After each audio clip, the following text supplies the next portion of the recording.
Hi నమస్తే అండి. ఈరోజు మనము బ్రోకలీ రైతా తయారు చేసుకుందాం. దానికి కావలసిన పదార్థాలు చూద్దాము.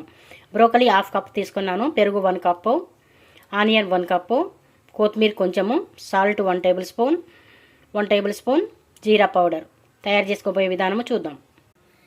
స్టవ్ ఆన్ చేసి ఒక పాన్ పెట్టుకుందాము. పాన్లో ఫస్ట్ కొంచెము నెయ్యి వేసుకుందాము. నెయ్యి వేసుకొని నెయ్యి కూడా మెల్ట్ అవుతుంది కదా, ఈ బ్రోకలీ ముక్కల్ని కొంచెం మగ్గ పెడదాము.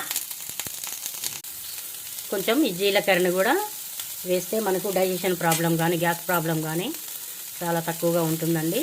జీలకర్ర తినడం వలన చాలా బాగుంటుంది, అందుకని జీలకర్ర కూడా వేసాను. ఈ బ్రోకలీతో పాటు ఈ జీలకర్ర కూడా వేగితే సలాడ్ తినేటప్పుడు చాలా టేస్ట్ ఉంటుంది. ఈ రైతా చాలా హెల్దీ రెసిపీ అండి. ఇది పిల్లలైనా పెద్దవాళ్ళైనా ప్రతి ఒక్కరు కూడా తినవచ్చండి. చాలా టేస్ట్ కూడా ఉంటుంది. కొంచెం మగ్గితే సరిపోతుందండి, ఎక్కువ అవసరం లేదు. బ్రోకలీ కొంచెం మగ్గింది కదా, సరిపోతుంది. ఇప్పుడు స్టవ్ ఆఫ్ చేసేద్దాం. మగ్గిన బ్రోకలీ ఒక బౌల్లో వేసాం కదా, ఇప్పుడు ఈ ఆనియన్ వేద్దాము. అలాగే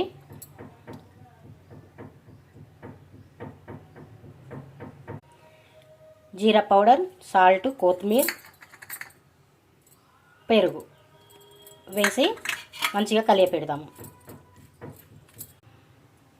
ఎన్నో ఆరోగ్య ప్రయోజనాలు ఉన్న బ్రోకలీ రైతా కూడా రెడీ అయిపోయిందండి. చూడండి ఎంత బాగుందో చూస్తానికి.